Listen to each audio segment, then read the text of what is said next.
이번 주의 경제 현안은 방역에 대해서 경제학적으로 어떻게 설명을 하는지 방역의 경제학으로 하겠습니다.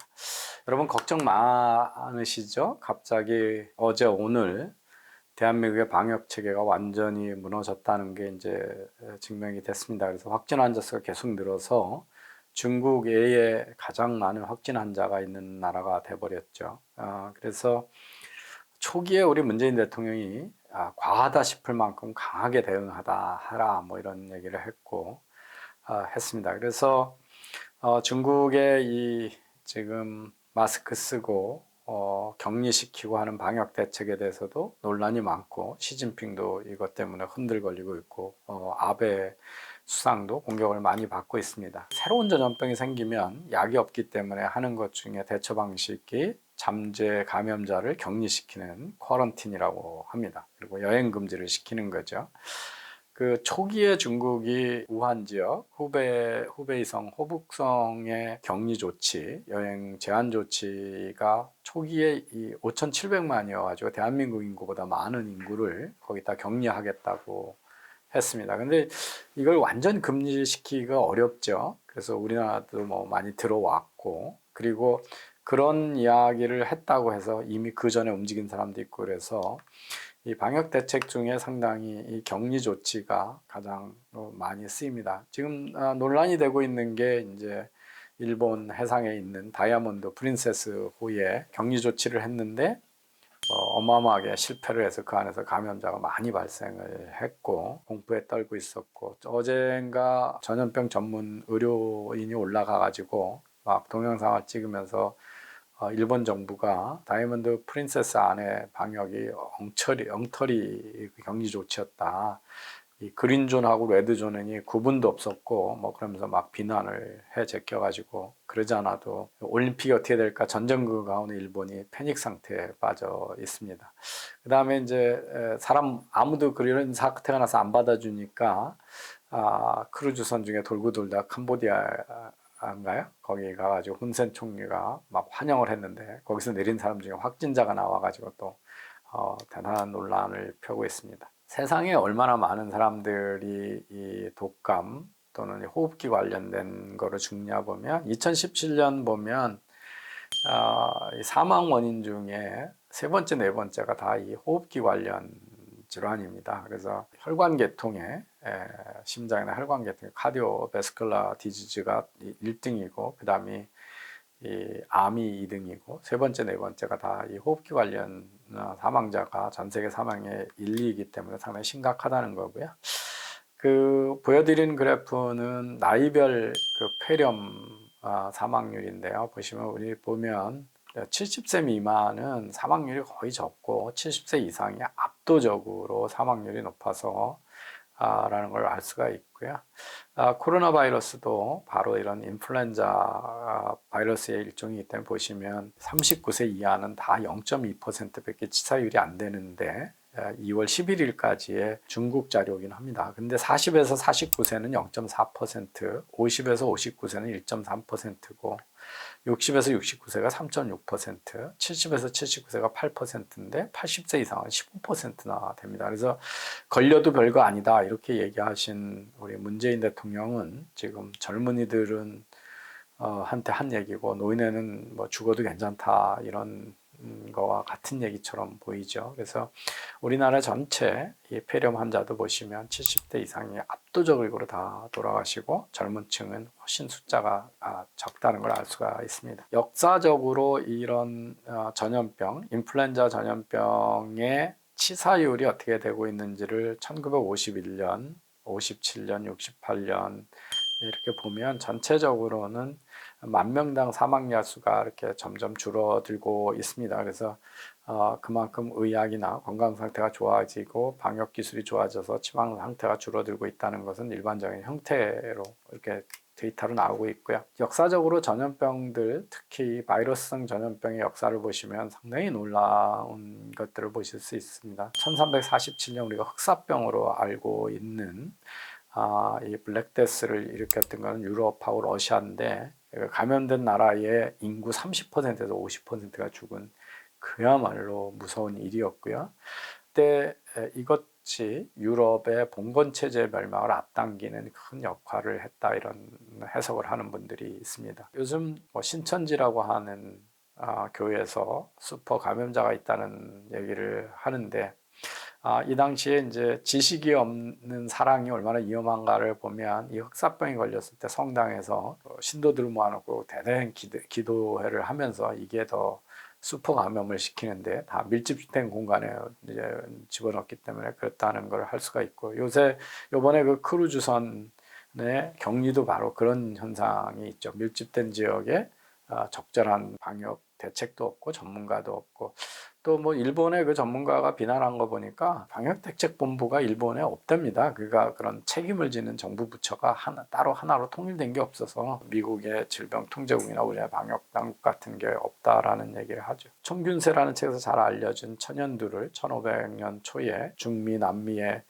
스페인이 들어가면서 그 당시 원주민의 50% 이상, 뭐 청균세 책에 의하면 잉카 문명에 있던 원주민의 98%가 이걸로 멸종을 했다고 했으니까 얼마나 큰 역사를 바꾼 사건인지 알 수 있습니다. 그리고 1881년에 다섯 번째 코렐라가 전 세계를 해서 150만 명 이상이 죽었는데, 이때는 치사율이 9.7% 정도 됐고, 이때 격분했던 시민들이 러시아 황제 짜르 체제하고 그것도 의료기관을 공격을 하는 그런 밀란 수준에 이르게 돼서 그런 정치적 혼란이 있었습니다. 1981년에 스페인 독감은 전 세계에서 2천만에서 5천만 명이 죽었으니까 얼마나 많이 죽었느냐를 볼 수가 있고요. 호주의 경제 3%, 캐나다 경제 15%, 영국 경제 17%, 미국 경제 11%의 경제적 손실을 끼친 거로 되어 있습니다. 치사율은 1.1%, 5.5%로 많이 줄어들었죠. 57년에 아시아 독감도 전 세계에서 70만에서 150만 명을 죽었고,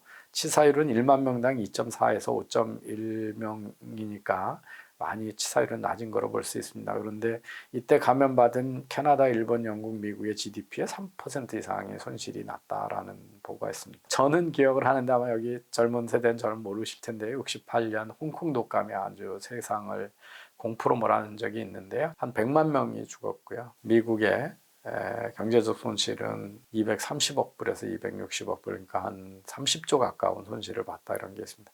뭐 잘 아시는 81년에 에이즈, HIV 바이러스는 전 세계 7천만 명 이상이 감염이 됐고요. 지금까지 죽은 인원이 한 3,700만 가까이 되고, 아프리카의 GDP 성장의 2%에서 4%가 이 환자들이 워낙 많아서 지금 영향을 받고 있는, 지금도 진행되고 있는 바이러스 질병입니다. 선진국에서는 약 때문에 사망률이 거의 없는 병으로 바뀌었습니다만, 이제 아프리카는 그렇지 못하고요. 그 다음에 우리 지금 많이 얘기하는 2003년의 사스는 4대륙에 37개국 한 744명이 죽었고요. 8,000명이 감염이 됐습니다. 그러니까 지금이 훨씬 이걸 넘었고요. 그때 홍콩 40억 불, 중국 30억 불, 캐나다 60억 불, 싱가포르 50억 불, 그래서 4조에서 한 7조간 정도의 경제적 손실을 봤고요.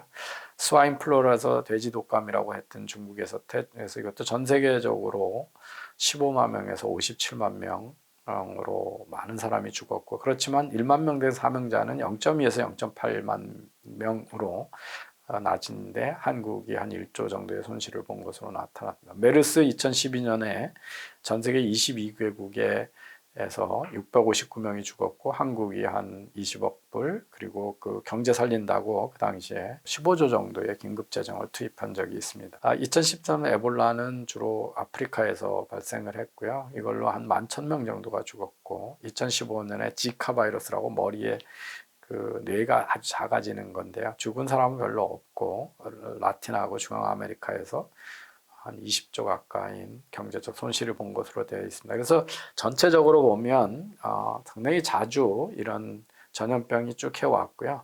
사망자, 10,000명당 사망자 수는 획기적으로 줄어들어서 요즘은 다 0.몇 이하로, 옛날에는 뭐 50% 이상의 치사율이 있다가 10% 그러다가 지금은 0. 몇 %로 치사율은 많이 떨어졌다는 걸 볼 수가 있습니다. 사람들은 소문이 나면 상당히 그 과잉 반응을 하게 됩니다. 그래서 메르스나 사스, 돼지 독감, 신종 스와인 플루라고 하는 이 당시에 사람들이 어떻게 했나를 보면 막 비행기 안에서 감염될 거라고 그러니까 사람들이 비행기 예약했던 걸 대량 취소를 합니다. 그래서 그때 취소된 금액이 사람들이 그냥 손해를 보면서 비행기를 안 탄 금액이 우리 돈으로 하면 한 600억 원 정도 되는 비행 취소를 하게 된 것이 연구 조사 결과에 나와 있습니다. 그럼 이제 우리 지금 막 마스크 쓰고 모든 것들을 막 취소하고 단체 모이는데 안 가잖아요. 그래서 왜 이렇게 사람들이 반응을 하는가, 이걸 설명을 하는, 경제학적으로 설명을 하는 게 뭐냐면, 로또의 상금 금액이 막 올라가면 사람들이 로또를 막 복권을 많이 사게 되죠. 근데 기대 수익은 어떻게 하냐면 그 로또 사는 금액보다 더 높게 돈을 벌 확률은 지극히 낮거든요. 그래서 이제 우리가 이성적으로 보통 얘기하면 상금 받는 거하고 비용 뺀 거하고 당첨된 확률을 계산해서 내 기대 수익이 얼마가 될 보면, 기대 수익이 0보다 크면 내 투자가 합리적인 거고, 기대 수익이 마이너스인데 투자하면 비이성적인 투자가 되는 거죠. 근데 로또의 상금이 금액이 높아진다고 해서 더 많은 사람이 들어가고 그러면 확률도 점점 낮아지기 때문에 결국은 기대수는 늘어나지 않는데, 상금이 많아지면 많이 몰리는 거는, 사람들은 상금이 워낙 크니까 쓰는 내가 돈은 그냥 1,000원 주고 또는 10,000원 주고 복권 비용하는 게 비해서 뭐 몇백억짜리 몇천억짜리 복권을 당선됐을 때 상상하면서 비용을 무시하고 아주 낮은 수익임에도 투자를 하는 거죠. 그래서 수요가 확 늘어나서 나게 됩니다. 그래서 이럴 때는 이제 큰 페이오프에 대해서 큰 상금, 큰 이익 때문에 그 확률을 무시하는 우리 편견이 생기게 된다고 합니다. 이게 이제 질병에 감염되는 거는 마이너스 로또하고 똑같은 거죠. 복권하고. 이게 감염이 되면 저한테 오는 피해는 어마어마하게 큰 거죠. 그렇지만 감염될 확률은, 길거리에서 감염될 확률은 지극히 낮음에도 불구하고 비용이 워낙 크거나 낮아지면 사람들은 확률을 무시하고 그쪽으로 좋으면 그걸 사고, 위험이 크면 위험을 피하기 위해서 행동을 취하게 되는 거, 확률을 무시하게 되는 거죠. 감염이 되는 거는 마이너스 복권을 당첨되는 것과 같은 거고, 감염 지역으로부터 또는 감염자가 움직이는 동선으로부터 피하려고 하는 게 복권 구매와 같은 조치인 거죠. 감염을 안 되려고 하는 조치를 하는 거죠. 결국은 어떻게 되냐면 막 위험을 떠들게 되면 사람들은 감염 지역을 피하려고 하는 노력을 많이 하게 됩니다. 근데 이제 특히 격리 지역 안에 있던 사람이 어떻게 되냐면, 나는 아무런 위험이 없어, 나는 걸린 적이 없어, 그러면 외부로 안 나가는데, 그다음에 나는 이미 아파, 그래도 안 나가거든요. 근데 중간에 있는 사람은 내가 잠재적인 보균자인데 이 안에 내가 얼마만큼 감염된지도 없고 여기 있으면 감염될지 없어. 그런데 위험을 강조하게 되면 이 사람들이 외부로 자꾸 이제 나가려고 애를 쓰게 되는 거죠. 수단과 방법을 가리지 않고 이제 외부로 가는 게 그게 이제 스스로를 감염으로부터 격리시키는 거, 셀프 격리라고 그러거든요. 셀프 격리를 하는데, 이런 걸 하다 보면 이주하는 데 들어가는 비용하고 이주해서 하는 혜택에 비해서 위험을 크게 감지하면 혜택이 훨씬 큰 것처럼 느껴지니까 셀프 격리를 하기 위해서 자꾸 이동해, 안 움직일 사람들 이제 피해서 친척집으로 가게 되죠. 근데 안전하다고 이제 들여댔는데 실제는 우리 보면 뭐 방역 당국이 확진 이런 걸 100% 못하고, 그다음에 사람이 움직였는가를, 뭐 사람이 움직이는데 비행기 타고 기차 타는 건 통제가 되는데 걸어서 가고 이런 거 통제 안 되잖아요. 그래서 쿼런틴, 이 격리가 100% 완벽하지 않기 때문에 잠재적 위협을 느끼고 옮기는 사람이 많아지면 많아질수록 밖으로 이제 감염이 더 많이 되는 거죠. 지금 우리나라에서 지금 경상도 지역에서 보면 이 격리 조치라고 하는 게 얼마나 불완전한 대응인가를 볼 수가 있잖아요. 그래서 이 겁을 많이 주고 과만큼 대한다 그러면 사람들이 잠재적 위험을 크게 생각을 해서 내가 걸리면 죽을 수 있구나, 뭐 큰일 날 수 있구나, 그러니까 회피 행동으로 나타난 게 자꾸 딴 데로 가고 움직여서 또 그 발생 지역 사람들이, 지금은 이제 경상도 주위에 있는 사람들이 어떻게 했냐고, 주위에서 격리되고 있지 않은 사람 중에서도 이미 접촉한 사람이 있을 텐데 이 사람이 다시 서울이나 광주로 빨리 가버린다는 거죠. 왜냐하면 거기 있으면 더 높을. 그러면 실제적으로는 어떻게 하냐면 감염을 더 빨리 한다. 그래서 너무 지나친 대응이나 겁을 주는 것이 더 전염병의 전파를 빨리 하는, 그래서 모든 것들은 너무 과한 것이 그렇게 좋은 게 아니다라고 하는 것들의 논문을 제가 보면서 오늘 이제 지나치게 과하게 대응하는 것도 그렇고, 우리가 이 방역 격리나 여행 금지를 통해서 완전히 막을 수 있다는 것도 착각이라는 걸 알 수도 있고요. 그렇지만 정부가 다른 나라하고 달리 우리나라에서 이제 움직이는 거는 이런 모형으로 잘 설명할 수 있는데, 중국의 눈치를 보면서 외교적으로 밸런스를 취한다고, 균형을 취한다고 꾀를 부리던 것이 지금 막 이제 확진 환자가 늘은, 그 우한에서 오고 뭐 간접 돌고 뭐 이런 것들이 지금 우리 사회에 바이러스 공포를 키웠다. 그래서 오늘 한 세 가지 정도를 우리가 알 수 있습니다. 하나는 바이러스는 인류 역사에 엄청난 영향을 끼쳐왔고 지금도 계속 끼치고 있다. 하지만 이제 바이러스에 의한, 특히 인플루엔자 바이러스에 의한 치사율은 상당히 많이 줄고 있는 경향이라는 거고요. 특히 이제 저 데이터를 보시면 고령자들하고 이 호흡기 관련 폐렴이 발생할 수 있는 확률이 높은 분들이 있거든요. 심장병을 앓고 있거나 당뇨 고혈압이 많다거나, 그래서 체력이 약화되고 특히 면역 체계가 약화된 분들, 이런 분들, 그걸 이제 보통 이제 underlying health condition이라고 그러죠. 그런 분들이 높은 거고, 특히 연령하고 보면 압도적으로 고령층이 보시면 아까 0.2%대 15%, 18% 이런 거니까요.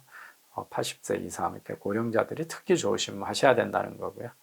그 과도한 공포감 조성은 바이러스를 빨리 퍼뜨릴 수 있다. 지금 이제 아마 정부가 대책이 없을 정도의 문제가 생길 겁니다. 그러니까 우한의 바이러스 상태에서 컨트롤하는 거하고 우리나라에 와서 지역사회에서 전염의 허브가 생긴 거하고는 전혀 다른 거거든요. 지금 대구 같은데 지금 경상도에서 방역 체계가 뚫려가지고 거기가 막 퍼뜨리는 지금 허브가 도래한 거죠. 그래서 커뮤니티 바이러스로 인베디드 된다고 그러는데, 지역의 바이러스로 들어와서 퍼지기 시작하면 이제 이게 격리도 좀 어렵잖아요. 그래서 거기 대구시를 다 어떻게 격리를 하겠어요. 그러면 거기 있는 분들이 공포감 때문에 딴 데로 튀그되고 그 움직임이 또 더 빨리 퍼지게 되고, 그래서 이렇게 커뮤니티 바이러스로 인베디드가 되면 그 다음부터는 잘 컨트롤이 어려워지는데, 한국이 그런 단계로 진화된 게 아니기를 합니다만은, 어쨌든 그 왜 과도하게 반응하는가, 이런 것들을 경제학에서 어떻게 설명하는가를 오늘 살펴보았습니다. 감사합니다.